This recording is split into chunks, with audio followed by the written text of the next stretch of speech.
Assalamualaikum warahmatullahi wabarakatuh. Innal hamdalillah asyhadu an la ilaha illallah wa asyhadu anna Muhammadar Rasulullah wa la haula wa la quwwata illa billah. Allahumma salli ala Muhammad wa ala ali Muhammad. A'udzu billahi minasy syaithanir rajim.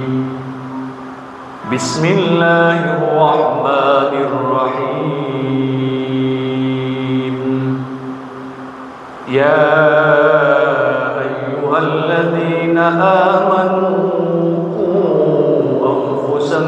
wa ahlikum nara. Hadirin jamaah Ashar Masjid Taqwa Muhammadiyah rahimakumullah.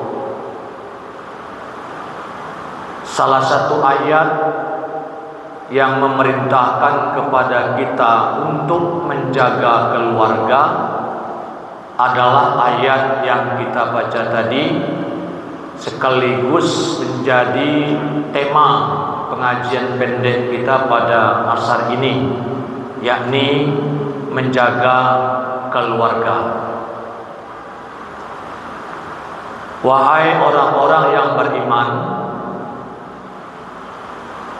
peliharalah dirimu dan keluargamu dari api neraka. Kaum muslimin jamaah yang berbahagia, menjaga keluarga adalah kewajiban bagi kita. Di dalam surat Al-Baqarah ayat 187 disebutkan, hunna libasul lakum wa antum libasul lahun. Suami dan istri itu ibaratkan pakaian dengan badan. Suami pakaian istri, istri pakaian suami. Dalam Islam fungsi pakaian ada 3. Yang pertama, pakaian itu untuk menutup aurat atau aib. Jadi fungsi suami itu menutup aib dan kekurangan istri. Sebaliknya juga begitu.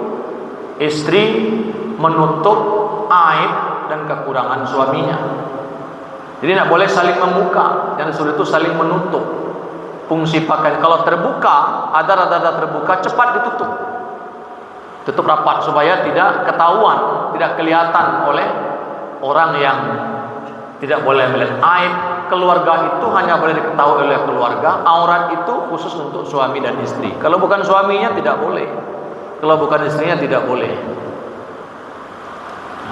Satu. Yang kedua, pakaian itu menjadi pelindung tubuh. Berarti kalau begitu suami pelindung keluarga, istri juga pelindung keluarga. Jadi dia bukan merusak. Pakaian dari terik matahari, badan terlindungi, dipakai topi melindungi agar berteduh gitu ya. Ada suami melindungi agar berteduh, terasa teduh keluarga itu. Ketika suami tak di rumah, istri juga begitu berperan memimpin keluarga, melindungi keluarga. Ketiga, pakaian berfungsi untuk mendorong agar semakin baik beribadah kepada Allah. Jadi bukan masalah keberadaan suami dan istri mendorong keluarga itu untuk lebih taat kepada Allah Subhanahu wa taala. Hadirin jamaah rahimahumullah. Kemudian sebagai pelindung, suami dan istri melindungi keluarga dari hal-hal yang bisa merusak. Nah, contohnya melindungi keluarga dari makanan yang subhat dan haram. Karena makanan itu wajib disediakan. Tidak bisa tidak, makan minum itu mesti disediakan. tidak bisa ndak.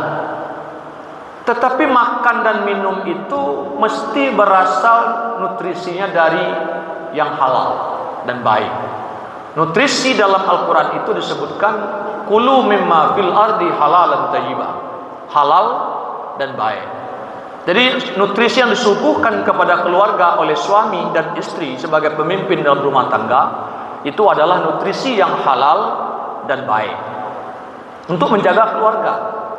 Sebab kenapa? Kalau keluarga tidak terjaga dari makanan yang haram, sempat dia mengkonsumsi makanan yang haram, itu dampaknya sangat luar biasa sekali. Dalam surat Al-An'am ayat 109 ada 3 dampak terhadap keluarga yang apabila dia diberi asupan gizi atau nutrisi yang tidak halal, dan sekaligus itu berpengaruh kepada perkembangan pemikiran.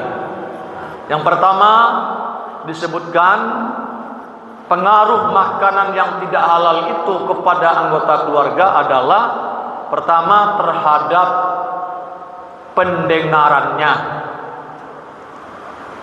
Fi adhanihim waqra. Kalau dia itu memakan makanan yang haram, maka telinganya akan tersumbat dari hal-hal yang baik. Tapi kalau dengar maksiat, gampang dia. Tapi diajarin baca Quran, pelajaran gitu ya, tersumbat, tidak dengar dia. Fi azanihim waqra. Suruh sholat susah. Tapi kalau suruh yang lain tanpa disuruh, dia bisa. Fi azanihim waqra. Azanul la yasma'una biha. Telinganya ada, fisiknya ada. Lantang dengar, tidak sakit, bawa ke dokter nggak sakit. Cuma ketika dia diberi nasihat tentang kebaikan, tentang kebenaran, dia nggak dengar. Yang kedua, a'yunul la yubsiruna biha.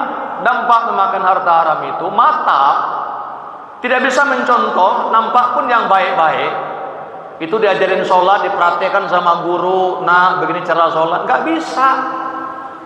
Bahkan orang sudah tua-tua didiklat, sholat diajarkan, baca Quran diajarkan, tidak masuk. Matanya nggak bisa nyontoh, buat gambar yang baik-baik nggak bisa. Dilihat Quran yang ngantuk.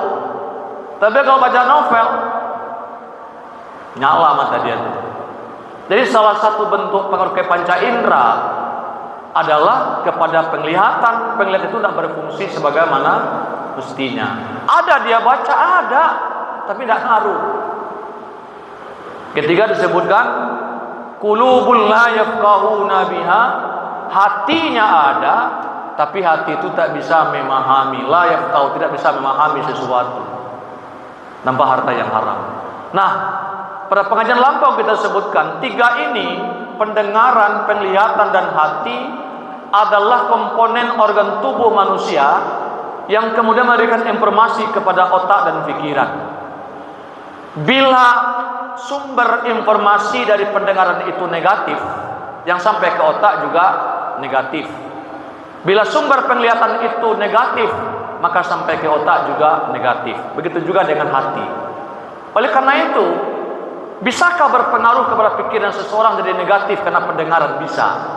Nah, oleh karena itulah disebutkan lanjutan yang ketiga, pengaruh harta haram atau tidak halal itu kepada perilaku seseorang adalah sering atau mudah dia terpengaruh untuk berbuat maksiat. Kenapa? Telinganya mudah mendengar itu, matanya mudah melihat itu, hatinya mudah memahami itu, tapi sulit untuk memahami kebenaran, sulit untuk melihat kebenaran. Sudah pun ada fakta, ada bukti, dia tidak bisa melihat kebenaran itu sendiri, bahkan telinganya. Sehingga Allah berfirman dalam Al-Quran disebutkan pada surah Al-Baqarah, khatamallahu ala qulubihim wa ala sam'ihim wa ala absarihim gisawah. Tertutup telinganya itu, tertutup telinganya itu, walahum azabun azim, dan azab yang pedih untuk dirinya. Sehingga ujungnya nanti apa? Fi qulubihim, akan tumbuh penyakit dalam hati. Fi qulubihim maradun fazadahumullahu marada walahum azabun alimun bima kanu yakzibun. Nah, untuk itu Bapak-bapak dan Ibu-ibu, mari kita senantiasa menjaga anggota keluarga dari pengaruh harta yang haram.